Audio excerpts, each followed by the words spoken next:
Salut à toutes et à tous, c'est Mathieu Loubière et je vous souhaite la bienvenue sur le podcast de GEMK. Dans cet épisode, vous allez entendre l'entretien que j'ai eu il y a quelques semaines avec Emeline Perrin. C'est une kinésithérapeute française qui a décidé il y a quelques années, par passion, de s'expatrier pour devenir kiné au Japon. Elle nous raconte son parcours, son quotidien, ses expériences. Nous discutons également du soin en général et de la société japonaise en particulier. Une discussion que j'ai grandement appréciée. Pour rappel, GEMK est un organisme de formation, mais également un blog et un podcast, 1 à 2 fois par mois, avec des contenus professionnels, des interviews, des conférences et des cours gratuits. N'hésitez pas à vous abonner, à liker notre page Facebook ou Insta, ou encore à partager nos contenus. Cela nous aide beaucoup. Direction www.gem-k.com. Yoku kiite kudasai.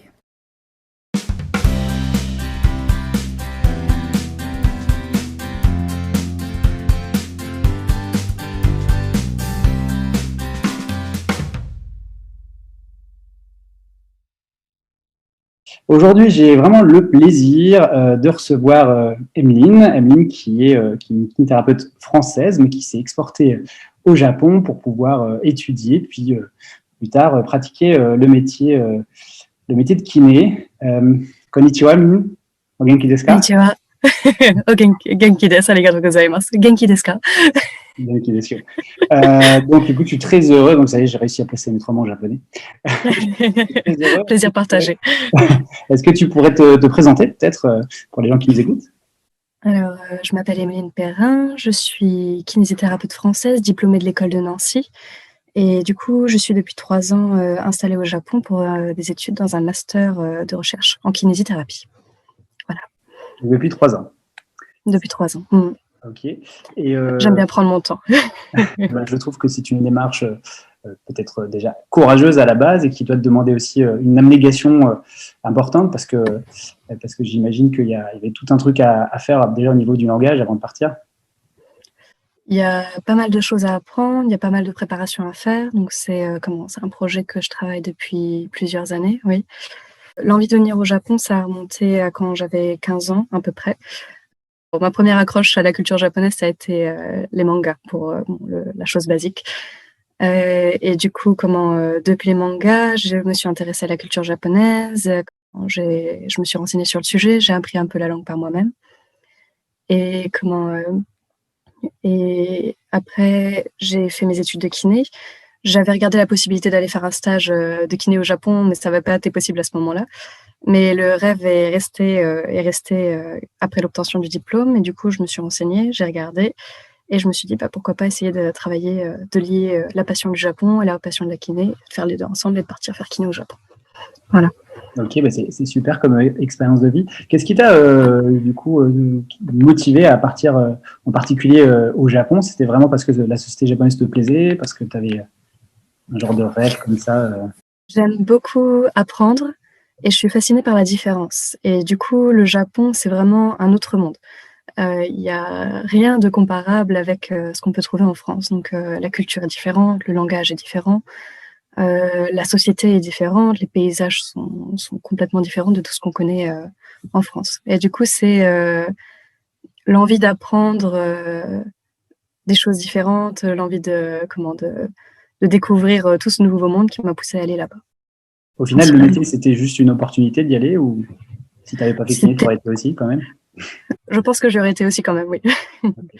Et je pense que si jamais kiné devient donc parce qu'il y a encore pas mal d'étapes à faire, si jamais kiné devient pas possible, ça me dérangera pas de travailler dans autre chose pour rester au Japon. Ok, super. Alors pour celles et ceux qui voudraient éventuellement suivre ton exemple, est-ce que tu pourrais nous expliquer les démarches que tu as mis en place? Donc tu as été diplômée, si j'ai bien compris, à Nancy 2015, tu as dit, c'est ça? Je me souviens. C'est ça. Et donc, comment ça s'est passé après? Est-ce que tu peux nous refaire un peu la chronologie du comment tu as réussi à t'installer là-bas? Alors, une fois que j'ai obtenu le diplôme, j'ai recherché un contact, donc un kiné en France qui aurait eu de l'expérience avec un lien avec le Japon.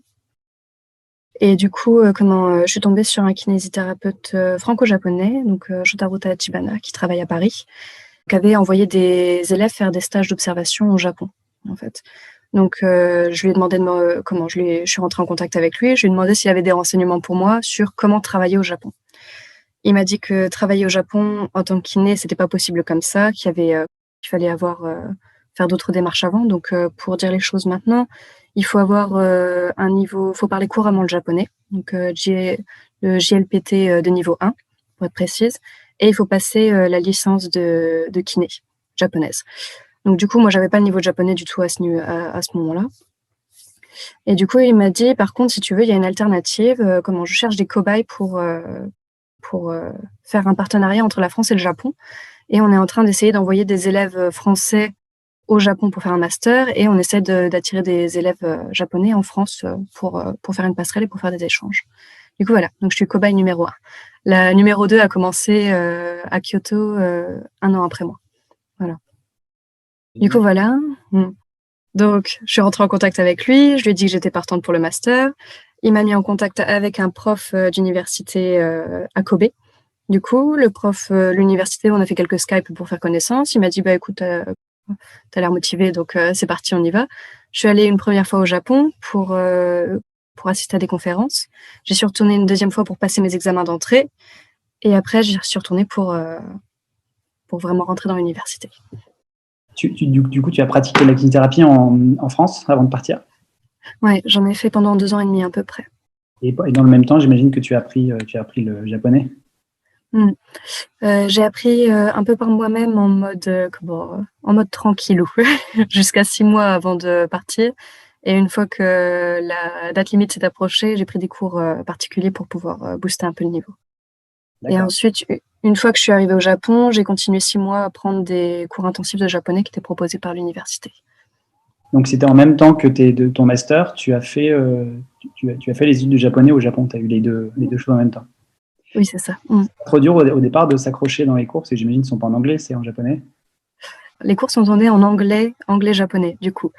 Donc, la partie cours de japonais, les livres étaient uniquement en japonais et la prof nous expliquait les choses en anglais. Donc, c'était anglais-japonais, donc il fallait maîtriser un peu. L'accroche à l'anglais était un peu difficile aussi au début, donc j'avais un assez bon niveau en anglais quand même, mais c'était pas aussi naturel que ça l'est maintenant. Et du coup, après, pour les cours à l'université, pour le master, donc c'était à moitié des cours en anglais et à moitié des cours en japonais. Une section bilingue, en quelque sorte. C'est quoi? C'est un master un peu international en physiothérapie ou... C'est un master qui se veut international. Donc, en fait, ils veulent... C'est un master qui est ouvert aux kinésithérapeutes, aux sages-femmes, aux techniciens de laboratoire et aux pharmaciens, si je ne me trompe pas. Et du coup... Donc, toutes ces personnes-là prennent les cours ensemble et après sont réparties dans leur labo et font des séminaires et de la recherche dans leur labo. Donc, il y a les cours d'un côté et il y a la recherche de l'autre. Et du coup, les cours, j'en ai eu beaucoup pendant le premier semestre seulement. C'était quelques heures par semaine. Tout est vraiment fait pour qu'on puisse se concentrer sur la recherche. Donc, si j'avais 10 heures par semaine, sans compter les heures de cours de japonais, c'était vraiment beaucoup. Et ça a duré juste un semestre, et puis après, je devais avoir 2-3 heures par semaine le deuxième semestre. Voilà. Et ton champ de recherche, du coup? Alors, j'ai un peu voyagé au niveau du travail de la recherche. Donc, le sujet qui me branchait vraiment au début, c'était le réentraînement à l'effort de l'asthmatique obèse par le HIIT training. Voilà. Ce sujet, j'ai monté mon sujet, j'ai proposé le sujet au laboratoire, ils l'ont accepté. Et en fait, je voulais le faire en partenariat avec la France. Donc, je devais rentrer pour 6 mois et je voulais profiter de ces 6 mois pour aller travailler dans un centre de rééducation ou dans un hôpital, prendre mes patients et faire ma recherche là-bas, en fait. Et du coup, une fois que j'ai validé mon dossier en France, il fallait que je demande l'accord éthique pour pouvoir valider la recherche en France. Et à ce moment-là, on m'a dit ça prend minimum 15 mois. donc, ça n'a pas été possible. Donc, mon prof m'a dit, tu as le choix. Soit tu retapes une année, soit tu le fais en 3 ans, ton master, soit tu changes de sujet. Et du coup, à ce moment-là, j'ai pris cette décision. Je sais pas si c'est la bonne ou pas. Bref, c'est comme ça. Mais du coup, j'ai dit, je change de sujet. Et du coup, à partir de ce moment-là, j'ai changé 2 ou 3 fois. Je pense que j'ai dû faire 15 essais au moins. Et à chaque fois, ça s'est terminé par des résultats qui n'étaient pas significatifs. Et du coup, dans un master, avec les conditions d'accueil dans lesquelles j'étais, donc ça veut dire une élève cobaye, Comment le prof tenait à ce qu'il y ait peut-être une certaine que ça brille un petit peu en quelque sorte. Donc, on a essayé de faire une recherche qui puisse être publiable. Et du coup, ça malheureusement, c'est pas le cas. Donc j'ai fait plein de recherches, mais ça n'a pas donné de résultats qui peuvent permettre d'être publiés dans une revue scientifique. C'était dans le champ du réentraînement à l'effort ou Alors du coup, après j'ai changé, je suis partie dans le cancer, et puis ensuite je suis repartie dans d'autres domaines. Et donc là, finalement, la dernière recherche que j'ai faite sur laquelle j'ai passé ma thèse, c'est l'incontinence urinaire de la femme en postpartum. On est sur un autre domaine. Hein. Rigolo parce que le précédent podcast, c'était avec Tara Rehman là-dessus, sur l'hypopressif avec l'incontinence. Donc, c'est rigolo. Ah, super. Je regarderai. J'écouterai. Ça marche. Ça me fait penser à une nouvelle question. Si on veut aller étudier au Japon, est-ce qu'il y a des prérequis, je sais pas, au niveau des visas, des choses comme ça? Ça se passe comment? Alors, si on veut étudier au Japon, il faut avoir un contact surtout, je pense. En tant que kiné, il faut pouvoir être en contact avec un prof. C'est quelque chose qui est complètement nouveau, en fait. Du coup, il faut que vous ayez... Je pense qu'il faut que vous passiez par Shotaro, du coup. C'est lui qui est en contact avec le Japon. Du coup, vous vous faites connaître par Shotaro. Vous lui dites que vous êtes motivé pour venir étudier au Japon, en tant que kiné, hein, bien sûr, si on reste dans le domaine-là. Et donc lui, il va voir si vous êtes motivé, si vous tenez la route et que vous êtes prêt à vous engager dans les études là. Et il va vous mettre en contact avec avec une fac au Japon. Donc il a des contacts avec Kobe, avec Kyoto et avec Tokyo. Voilà. Et donc pour le moment, la filière est ouverte à Kobe et à Kyoto. Du coup, pour faire des échanges. Et une fois que le contact est fait, en général, donc vous rencontrez le prof. Et après, c'est l'examen à passer. Et après, vous rentrez. Une fois que l'examen est validé, la demande de visa, c'est sponsorisé par l'université. Et l'université de Kobe ou de Kyoto, donc c'est relativement bien reconnu au Japon. C'est assez bien coté.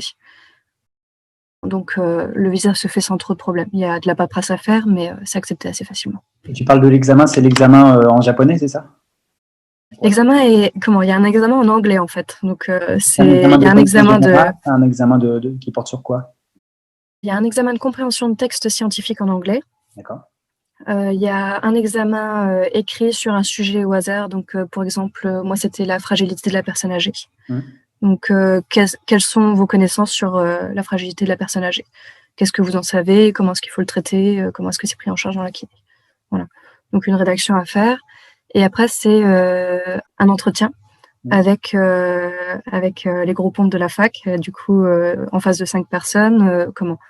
Donc, on se présente, on dit pourquoi est-ce qu'on a choisi l'université de Kobe. Si on est prêt à passer 2 ans ici, à améliorer son japonais si c'est pas encore au top. Et si on a les moyens de subvenir à ses besoins pendant les années d'études. Voilà. Et du coup, les universités voient plutôt d'un bon œil justement d'avoir des étrangers qui viennent. Est-ce que ça participe un peu au prestige universitaire ou ça rentre pas dans la balance pour Si une université a des étudiants internationaux, c'est quand même bien vu. Donc en général, ça veut dire que c'est une grosse fac, ça veut dire que c'est dynamique, ça veut dire qu'il y a des échanges avec l'étranger. Du coup, c'est plutôt bon signe. Ouais. C'est plutôt une bonne chose. Donc ça va plutôt en faveur. Ça peut jouer en faveur des aspirants et des aspirantes. Oui. Ok, super. Alors justement, on parle de la kiné. Je dois dire que je suis dans une inculture absolue sur les physiothérapeutes au Japon, à savoir combien d'années d'études ils ont, comment ils travaillent après. Donc, est-ce que tu peux nous parler des études de kiné au Japon, justement? Est-ce que ça ressemble un peu aussi au modèle français? Alors, toi, tu n'as pas dû connaître la nouvelle mouture, mais je pense que tu as dû entendre parler qu'on est passé à l'université il y a quelques années. Enfin, pas à l'université, on est passé avec 1 an d'études en plus. Est-ce que au Japon, c'est un peu le même cas? Au Japon, ils ont une licence. Licence? Donc, en fait, c'est des études qui sont à l'université. Et ils ont une licence, et puis après, ils ont un grade de master, donc l'endroit dans lequel je suis en ce moment. Et après, il y a un doctorat de kiné aussi. Donc, c'est universitaire. C'est universitaire, oui. D'accord. Et est-ce qu'on a un équivalent, je veux dire, du kiné libéral en français au Japon? Alors, il y a des kinés libéraux au Japon, mais les pourcentages sont complètement renversés par rapport à la France. Donc en France, je crois que c'est 90% de libéraux pour 10% de salariés. Au Japon, c'est l'inverse. Donc il y a 90% de salariés pour 10% de libéraux, si ce n'est moins. Et du coup, la majorité de l'activité s'exerce à l'hôpital et après dans des cliniques privées ou dans des centres de rééducation. D'accord, ok. Quand tu fais tes études, je sais pas, tu es au Japon, tu fais tes études, d'abord tu passes par ta licence, tu peux déjà travailler avec une licence et tu continues pourquoi après derrière? Donc il y en a qui continuent s'ils veulent, par exemple, partir dans une filière de recherche ou s'ils veulent peut-être augmenter leur salaire ou leur position au sein de l'hôpital. Plus on fait d'études, plus on a de reconnaissance au niveau du salaire principalement. Et après, plus on commence. Si on part dans un master, donc principalement le master de recherche principalement le master de recherche que je connais, permet de continuer de faire de la recherche après dans l'hôpital dans lequel on travaille ou dans la structure dans laquelle on travaille ensuite. Voilà. Tu me corriges si j'ai bien compris. Donc, je suis un japonais, je veux devenir kiné, donc je vais faire ma licence. Là, je peux travailler directement. Et après, je peux choisir de pousser un peu plus loin pour avoir un meilleur salaire et éventuellement poursuivre sur la recherche. Oui, c'est ça. C'est ça. Et ça, c'est valable un peu, si on parle du système de santé en général au Japon. On a pareil, beaucoup de structures hospitalières, on a des professionnels libéraux. Comment ça se passe Alors, le Japon il y a énormément, le système de santé est très bien construit ici. Il y a énormément de structures de soins partout, même dans les endroits assez isolés. Donc, je crois pas avoir entendu parler. Il doit y avoir des déserts médicaux un petit peu aussi, mais il faut vraiment aller loin dans les montagnes pour trouver des endroits qui sont pas desservis par des structures de soins. Et par exemple, le quartier où je suis ici, pour vous donner une idée, il y a peut-être, je crois qu'il y a 3 ou 4 centres de rééducation, de petites cliniques de rééducation à 200 mètres, dans un rayon de 200 mètres ici. Et je suis pas dans une partie qui est très fréquentée. Donc, c'est des petites structures, mais très très bien desservies. On peut, en général, à moins de 100 mètres, on a toujours une clinique dans laquelle on peut parle aller. de clinique, il n'y a que des kinés ou il y a tout un staff médical avec son infirmier, médecin, tout ça? Ça va dépendre des structures. Il y a des endroits où il y a que des kinés, il y a des endroits où il y a un kiné avec des aides-soignants, et il y a des endroits où il va y avoir une infirmière, un dentiste, un médecin qui va être avec. Donc ça dépend des endroits. Ok. Effectivement, en préparant ce podcast, je me suis renseigné un peu sur le système de santé japonais. J'ai vu que c'était le 4e système mondial, je crois. Enfin, ça marche très très bien. Vous avez énormément de lits aussi.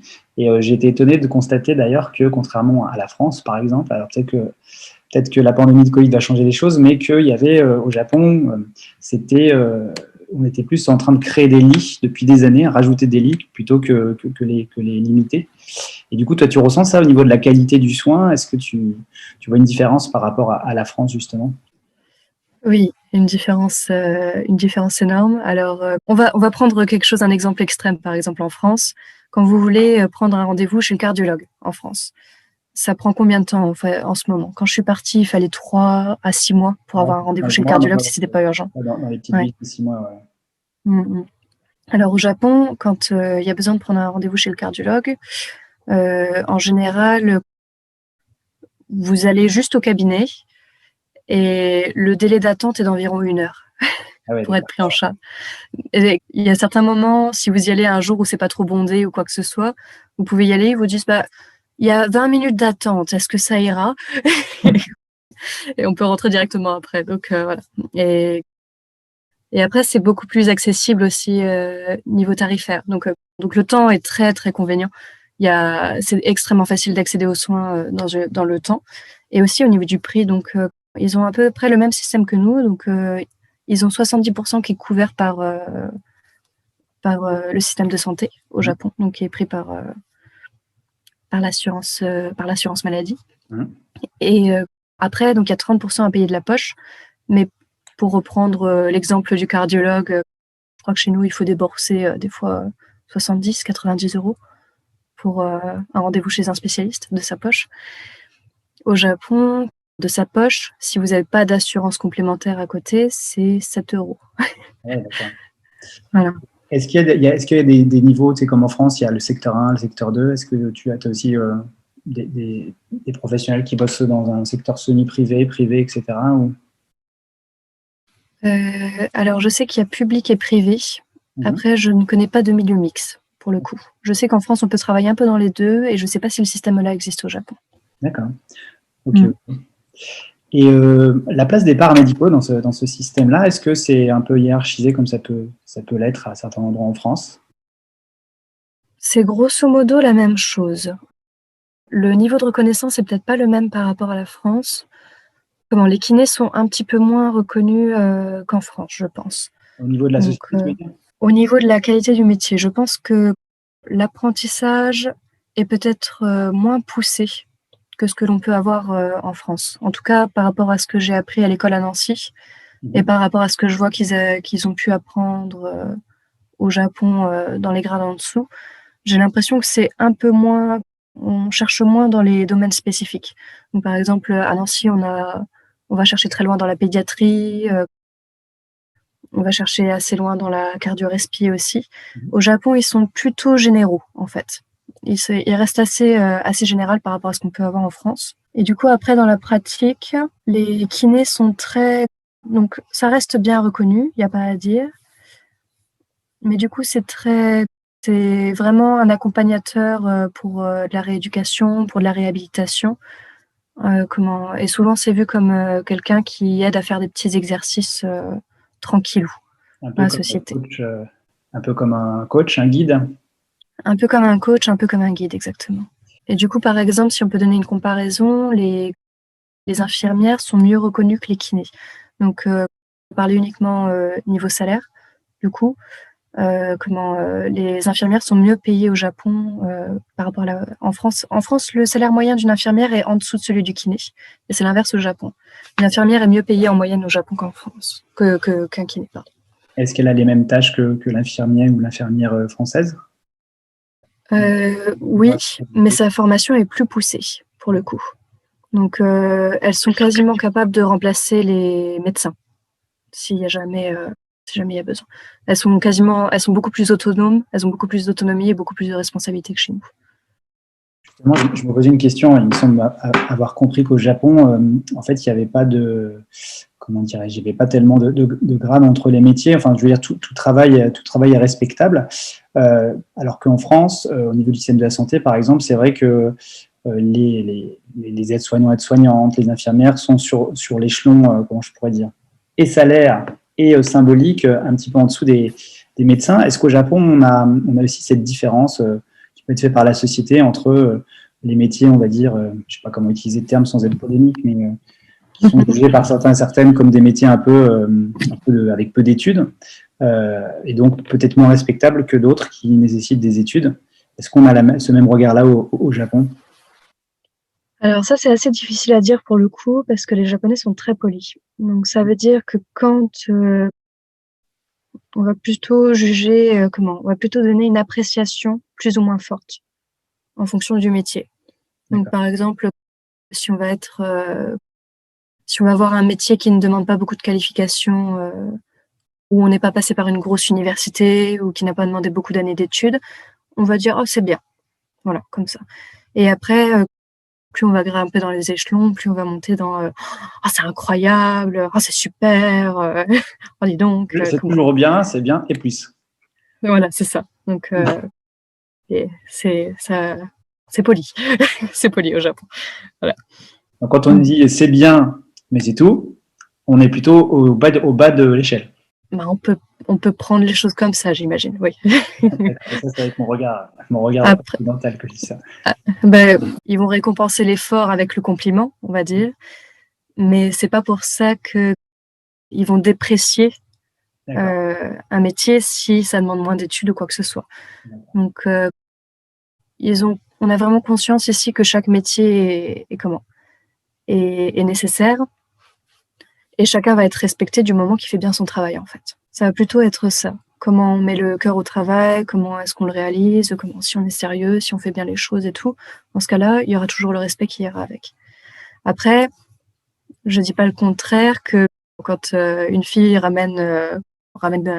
présente un garçon à ses parents, par exemple, ça aide quand même s'il y a un métier qui qui a fait, s'il y a un métier qui a demandé plus d'années d'études ou qui a un peu plus de prestance, si on peut dire des choses comme ça. Pour être un peu plus valorisé en termes de statut social. Donc, c'est ça. Mmh. Si on parle un peu des autres professions qui gravitent, nous en France, autour de la kiné, il y a les kinés, il y a les ostéos, les chiropracteurs, différentes professions, les APA aussi. Est-ce qu'au Japon, on a aussi cette disparité de métiers qui existe et qui gravitent autour des patients comme ça? Alors, au Japon, il y a des ostéopathes et il y a des chiropracteurs. Les ostéopathes, je crois, donc à ma connaissance, c'est surtout des étrangers qui sont venus et qui sont installés au Japon pour travailler. Et du coup, qui ont un visa permanent et qui, sous ce visa permanent, peuvent offrir quelques heures à droite à gauche. Je connais pas d'ostéopathe qui arrive à vivre complètement de son métier au Japon. Il y en a certainement, mais du coup, en général, il dépend de la communauté internationale pour vivre. Voilà. Après, pour les chiropracteurs sont plus installés, donc c'est un métier qui est plus répandu au Japon, et donc ça, on peut trouver des cabinets un petit peu partout, en général. Et du coup, donc c'est un métier qui est assez répandu ici. Voilà. Après, pour les APA, alors les APA, je crois pas qu'il en existe au Japon. Donc en général, c'est plutôt des aides-soignants qui vont avoir une formation supplémentaire dans le domaine de la rééducation sportive. Voilà, adaptée. Ok. Ça, c'est une question qui m'intéresse plus parce que c'est dans mon champ. Est-ce qu'au niveau musculo-squelettique, il y a une sorte de partage entre les chiros, par exemple, et les kinés sur ces questions-là? Je sais pas, monsieur, madame, tout le monde qui se fait mal au dos, est-ce qu'il va plus aller voir un kiné? Est-ce qu'il va s'auto-traiter? Est-ce qu'il va voir un rebouteux? Comment ça se passe? Alors là, j'imagine que ça dépend du problème, déjà à la base. Donc si c'est un problème qui demande une consultation médicale, le médecin va orienter. Et ensuite, le patient va suivre le conseil du médecin. Si c'est quelque chose qui dure sur le long terme ou le patient s'oriente de lui-même, donc dans ce cas, il y a plusieurs solutions. Donc il y a énormément de cabinets de massage, d'étirement et d'assouplissement partout au Japon. C'est un métier qui ressemble énormément à la kiné, on va dire, mais qui est en dehors de ce système-là. Et du coup, donc ces cabinets de stretch, de massage, d'étirement, il y en a un peu partout. Donc la première solution, c'est d'aller là. On peut trouver une séance de 1 heure, une demi-heure à 30 €, à partir de 30 € pour massage ou stretching. Donc voilà, donc en général, les gens vont là. Et puis après, du coup, j'imagine que selon les convictions, selon le traitement, ils vont plutôt aller voir un acupuncteur avant d'aller voir un chiropracteur. Voilà. D'accord. Ah, donc je ne savais pas qu'il y avait ce champ-là. J'ai l'impression, tu me dis si je me trompe, que le métier kiné en France, j'ai l'impression qu'il est morcelé au Japon, en fait. Oui, c'est un peu ça. Les kinés qui passent par l'université vont s'occuper de la réhabilitation. Donc, vraiment de la réhabilitation pure et dure. Et tout ce qui est parti, sans vouloir faire polémique, tout ce qu'on voit beaucoup dans les cabinets libéraux de kiné en France, donc beaucoup, pas tout le temps, donc voilà. Mais tout ce qui est partie étirement, massage, Traitement passif un peu. petits soins d'accompagnement, si on peut dire ça comme ça, soins d'accompagnement sans gros traitement de fond derrière, c'est fait par du coup un autre corps de métier qui est trouvé, que l'on peut trouver dans des cliniques à droite à gauche. Ok. J'ai aussi vu en me renseignant, que les Japonais, je ne savais pas, ils avaient le record du monde de consommation de médicaments. Et je me suis posé la question, je ne sais pas si je te l'apprends ou pas, j'ai lu ça juste avant. Je l'apprends, tu me l'apprends. Le montant par japonais et japonaise, c'est la plus grande somme au monde de consommation. Je pensais que c'était aux États-Unis qu'il y avait ça. Mais est-ce que tu penses que les Japonais et les Japonaises vont moins consulter les professionnels comme les kinés, comme les masseurs, je ne sais pas comment on appelle ça, ou les acupuncteurs qu'en France? Je pense qu'ils vont peut-être plus les voir. D'accord. Je pense qu'ils vont plus les voir. C'est extrêmement accessible. C'est ouvert à des horaires qui sont très convénients et souvent, il n'y a pas besoin de rendez-vous. Donc, il y a certains endroits, par exemple dans les galeries qui entourent le métro ou les gares, il y a des petites cliniques qui sont ouvertes là, qui sont ici. Et avant l'horaire d'ouverture, il va y avoir une ligne de travailleurs en fait qui se fait. et qui vont faire une micro-consultation avant d'aller au travail, en fait.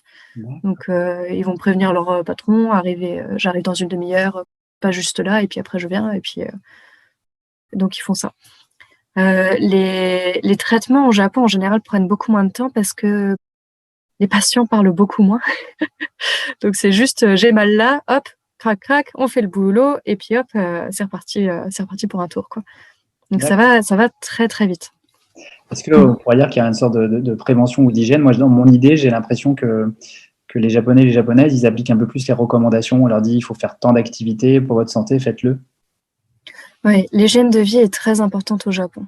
Ils apprennent ça dès l'école. C'est intégré vraiment dans leur quotidien, quels sont les bons gestes à faire pour s'entretenir, pour garder une bonne santé. Les conseils, dormez bien, mangez bien, bougez, c'est vraiment un message qu'on peut entendre au quotidien, en fait, que ce soit au travail ou quoi que ce soit. Même moi, à l'université, les jours où je venais, que j'avais mal dormi la veille ou quoi que ce soit, j'avais toute l'équipe pour me dire fais attention, n'en fais pas trop, fais attention à toi, prends soin de ta santé et tout. Donc, c'est vraiment très ancré dans les mentalités. Il est très important de savoir gérer son hygiène de vie et de savoir faire attention à sa santé au Japon. C'est étonnant que tu dis ça parce que je pensais que le Japon, c'est un pays où le taux de suicide au niveau du travail est très important. Et donc, il y a les fameux épuisements au travail. Et alors, de temps en temps, je me dis, mais il y a un décalage après entre ce qui peut arriver en entreprise où ils font des heures supplémentaires pas possibles. Et après, quand ils ont beaucoup travaillé, ils vont dans les bars le soir, s'alcooliser, puis pas beaucoup dormir. Est-ce qu'il n'y a pas une espèce d'ambivalence, de choses qui se contredisent? C'est assez. Il y a beaucoup de choses. Il y a beaucoup de choses à la fois. Pour ce que j'ai vu dans les entreprises que j'ai vues, plutôt des petites entreprises. J'ai pas été dans des grosses boîtes ou quoi que ce soit. Pour ce que j'ai vu dans les petites entreprises, franchement, le rythme de travail, il est cool. Quand t'arrives en tant que Français, le plus gros risque, c'est peut-être de te faire un peu suer parce que le rythme est très, très cool. On va pas forcément te demander de faire grand-chose, on va juste te demander de le faire bien, en fait. D'y mettre de l'application, d'y mettre de la qualité, en fait. Donc, on va te laisser plus de temps pour que tu puisses mieux faire les choses, en fait, dans ton travail. N'ayant pas vu des boîtes où il y avait de mauvaises ambiances, donc je sais pas si le livre, par exemple, d'Amélie Nothomb, Stupeur et tremblement, te parle. Oui, bien sûr. Donc, cette fille qui arrive dans une entreprise où il la pousse à bout et tout. J'ai pas vu d'endroit comme ça, donc je sais que ça existe, donc j'ai eu la chance de pas tomber là-dedans. Mais le milieu du travail est franchement plus confortable ici de mon point de vue. D'accord. Et donc après, ça se voit aussi à l'université. Donc si je peux vous donner un exemple de l'université, c'est comme le travail un petit peu, ça devient une seconde maison en fait. L'université, je peux y rentrer quand je veux. Donc j'ai une clé, j'ai un pass.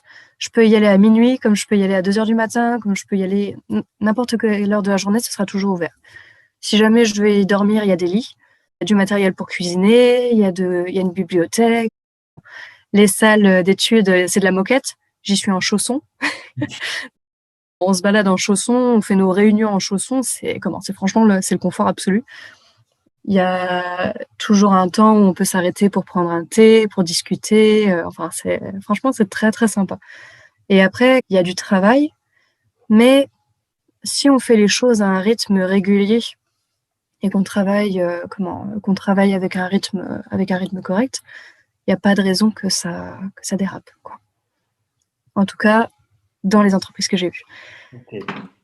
Ok, écoute, c'est intéressant de t'entendre parce que ça me permet peut-être aussi de modérer la vision que j'ai faite de ce que j'en ai lu, parce que j'ai lu que les Japonais en entreprise, je dis les Japonais parce qu'il y a plus d'hommes, de femmes, si j'ai bien compris, qui bossent dans ces entreprises-là, ils font des heures pas possibles et c'est mal vu de partir tôt, par exemple, ou c'est mal vu de rater une réunion parce qu'on doit emmener son enfant à tel ou tel endroit. C'est ce que j'en avais compris dans mes lectures. Oui. Alors, il y a ça.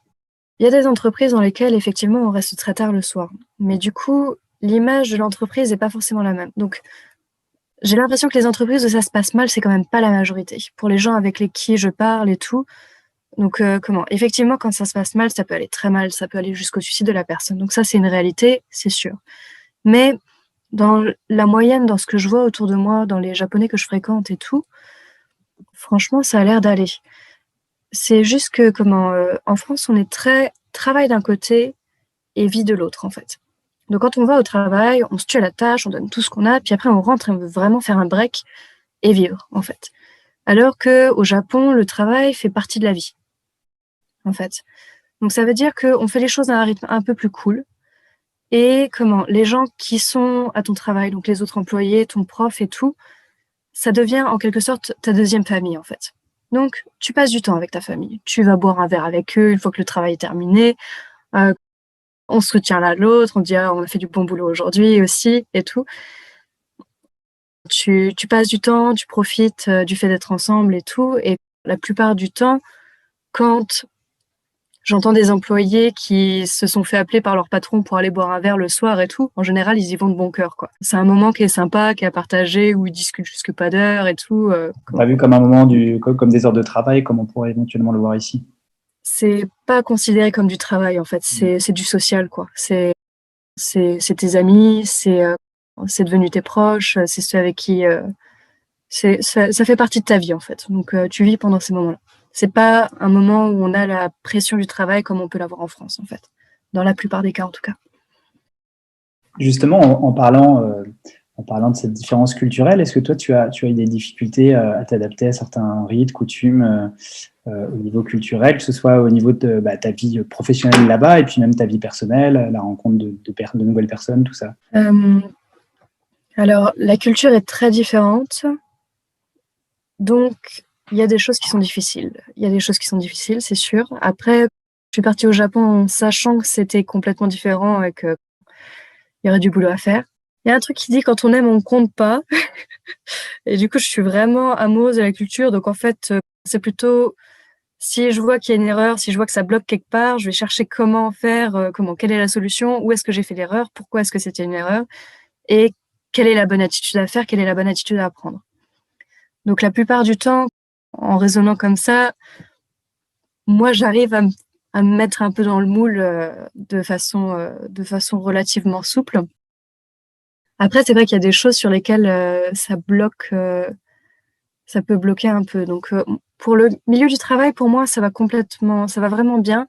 Ça va plutôt être au niveau social, donc pour l'amitié, qui s'exprime de façon complètement différente au Japon, enfin, complètement, très différente au Japon. Et du coup, c'est assez dur de se faire des vrais amis comme on en a en France. En fait, en France, on crée des liens très facilement. On va tout de suite sortir boire un verre ensemble et puis on va se revoir tous les soirs. On va avoir une relation qui est assez fusionnelle, qui est très tactile et qui est très intense.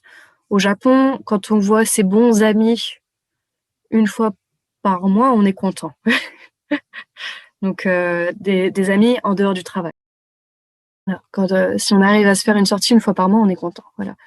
Donc ça, c'est peut-être le point qui est un peu dur, mais du coup, donc ça se rééquilibre en fait au fur et à mesure. Le social qu'on fait pas avec les amis qu'on a en France, on le fait avec les gens qu'on a au travail en fait. La façon d'exprimer est différente et du coup, on s'adapte au fur et à mesure. C'est sûr que pas faire de câlins, pas faire la bise, ne pas avoir l'ironie à la française avec les Japonais, c'est compliqué. C'était vraiment compliqué au début. Là, je peux dire qu'au bout de 3 ans, je suis à peu près confortable. Il y a encore des moments où je me dis faudrait j'ai besoin d'appeler un pote français ou j'ai besoin d'avoir une bonne discussion à la française ou des choses comme ça, mais sinon la plupart du temps ça va bien. C'est pas trop difficile, justement, il n'y a pas ce côté, c'est difficile de savoir ce qu'ils pensent ou ce qu'elles pensent vraiment quand tu discutes avec. J'ai l'impression qu'il y a une espèce d'étiquette faut pas forcément dire et toujours être dans la politesse, comme tu dis. Ça va dépendre à quel niveau vous en êtes avec la personne, en fait. Si vous venez d'arriver sur le terrain et que vous savez pas si vous allez rester ou pas, en général, les Japonais vont être un peu plus distants avec vous. Donc ça, c'est quelque chose que j'ai remarqué, c'est mon expérience personnelle, et c'est avec les gens que j'ai rencontrés. Les Japonais vont vraiment s'investir dans une amitié avec vous à partir du moment où ils savent que vous restez, en fait, ou qu'ils savent qu'ils ont le moyen de conserver un contact qui tienne la route avec vous. Donc moi, j'ai décidé de rester au Japon il y a 1 an, donc à peu près un peu plus d'1 an. Et du coup, en fait, mon amitié avec les Japonais que je connais s'est vachement renforcée à ce moment-là, en fait. Donc à partir du moment où ils ont su que je restais, ils sont beaucoup plus ouverts. Il y a un masque qui est tombé, en fait, en quelque sorte. Mais du coup, c'est vrai que s'il n'y a pas cet engagement dans la durée, vous dites, je reste, je serai disponible, on va continuer à rester en contact et tout, ils vont pas s'investir, ils vont pas faire tomber le masque, ils vont rester un peu pudiques à ce niveau-là. Il y a des personnes, des Japonais que j'ai connus pendant à peu près 5 ans, donc depuis la première fois où je suis venue au Japon, donc que j'ai recroisé régulièrement pendant 5 ans et avec qui je suis allée à la fac. Et en fait, jusqu'à ce que je dise que je restais, il y en a certains avec qui je ne savais pas s'ils m'appréciaient vraiment ou s'ils étaient juste polis avec moi, au bout de 5 ans. Donc c'est vraiment quelque chose qui est un peu compliqué à vivre des fois. J'imagine. Et tu as pas traité de patient et patiente encore, si j'ai bien compris. J'ai fait des interrogations seulement et j'ai assisté à des D'accord. traitements. C'est la relation justement dans le soin des Japonais et des Japonaises. Alors, pour ce que j'en ai vu, donc c'est très professionnel. On va dire ça comme ça. Donc, les kinés, en France, avec les kinés, on a tendance à faire très vite copain-copain avec les patients. Et ici, s'il y a pas, si par exemple, c'est pas une fille du pays, qui est devenue kiné et qui du coup traite quelqu'un qu'elle connaissait d'avant, les relations vont être très professionnelles. Donc c'est juste, je viens, j'ai tel problème, je viens pour tel traitement, voici mon ordonnance, voilà, qu'est-ce que je dois faire? Et c'est tout. Donc il y a pas d'énormes dialogues sur comment elle va, comment elle se sent, comment va la famille, comment va tout ça. Non, c'est Voilà. vraiment très synthétique. C'est très synthétique. Les gens sont accueillis de façon très chaleureuse. Donc bon, en général, les relations sont très cordiales, mais il n'y a pas de gros engagements émotionnels dans la relation entre le patient et le thérapeute. Voilà. Donc ça, c'est une grosse différence, je trouve. Après, j'imagine que dans les endroits où il y a où c'est des patients qui sont suivis pendant plusieurs années, oui, à ce moment-là, il y a une amitié qui se crée, effectivement. Mais sinon, pour des traitements basiques, genre 10 séances ou des choses comme ça, il n'y a pas de grosse amitié qui en ressort. Et pour finir, j'avais une question par rapport au rapport homme-femme au Japon. Avant de faire cette interview, j'ai été voir un petit peu quelques chiffres et je me suis rendu compte que le Japon était au-delà de la 110e place au niveau du rapport homme-femme, que ce soit en entreprise ou dans la société. Est-ce que toi, tu as un regard, que ce soit au niveau de l'activité professionnelle, justement, de ce rapport homme-femme, et de cette différence éventuelle, et même au niveau de la société, avec ton regard d'occidental, si je puis dire, si je peux utiliser ce terme-là? Alors, il y a énormément de femmes qui ne travaillent pas au Japon. Ça, c'est une certitude. Dans ma promotion à l'université, quand je suis arrivée, on était moitié filles, on était à moitié c'était 50-50 pour les qualités. Et cette année, on n'est que 2 dans un laboratoire, on n'est que 3 dans un laboratoire de 20 personnes. Donc, la balance a bien changé. Donc, je saurais pas trop dire lequel est la vraie moyenne, en fait. Donc, je sais pas si cette année est exceptionnelle ou si l'année d'avant était exceptionnelle. Après, je sais que dans les hôpitaux, donc en général, oui, il y a une part beaucoup plus importante d'hommes qui travaillent. En France, on est à peu près à moitié-moitié, je crois, au niveau en kiné. Il y a à peu près moitié hommes, moitié femmes. Donc, au Japon, il va y avoir moitié-moitié avant que les femmes n'aient des enfants. Et une fois que les femmes ont des enfants, en général, elles sont bien à la maison. Du coup, elles y restent. Voilà. Et ça arrête. Ouais, elles y restent. D'un point de vue sociétal, donc il y a des filles il y a des femmes qui veulent faire leur carrière, qui veulent travailler et tout, et qui y arrivent. Et il y a énormément de moyens qui sont mis en place pour qu'elles puissent le faire. Donc il y a des garderies. Les garderies, on les paye en fonction de son salaire. Donc normalement, tout le monde peut se l'offrir. Donc ça veut dire que si vous avez un salaire en dessous du minimum, que vous n'avez pas les moyens de vous payer, si vous avez un salaire qui est vraiment très bas, ça peut aller jusqu'à être gratuit, donc payé complètement par la commune. Les garderies, donc c'est un système qui est pas mal. Donc normalement, les femmes sont pas empêchées d'aller au travail par ça. Donc après, c'est peut-être plus par question de confort dans certaines branches ou pour certaines personnes.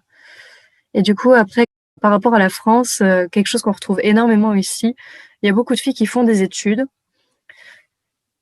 pour faire des études, en fait, mais qui disent j'ai pas envie de travailler après, je veux juste me trouver un mari et être tranquille à la maison, quoi. Donc ça, c'est quelque chose que j'entends assez régulièrement et que j'entends pas du tout en France.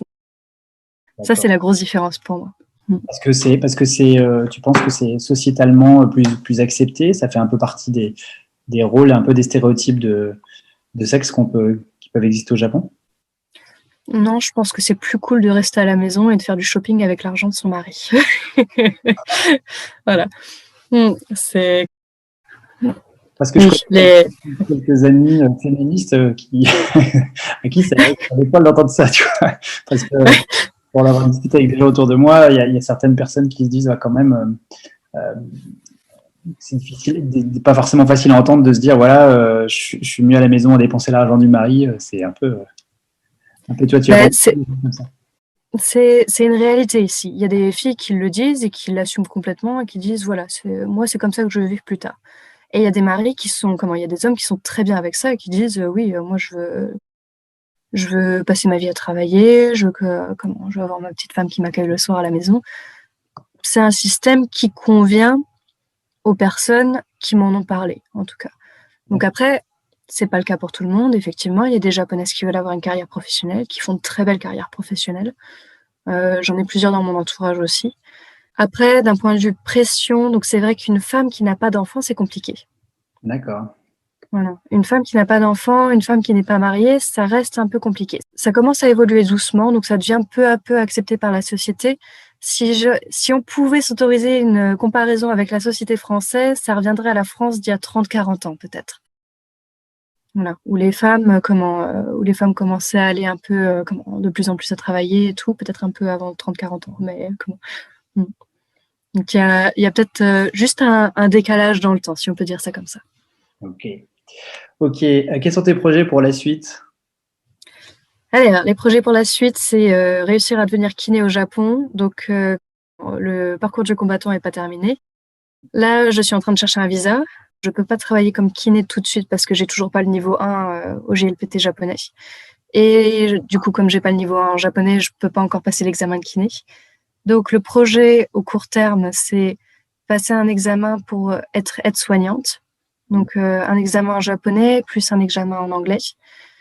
Et obtenir un visa d'aide-soignant, travailler 2 ans, 1 ou 2 ans comme ça, obtenir le niveau 1 en japonais, obtenir le diplôme de kiné et travailler en tant que kiné. Donc, encore 1 ou 2 ans à faire. Plusieurs marches, du coup. Et c'est le niveau 1 difficile à récupérer, je me dis, c'est la lecture, le problème?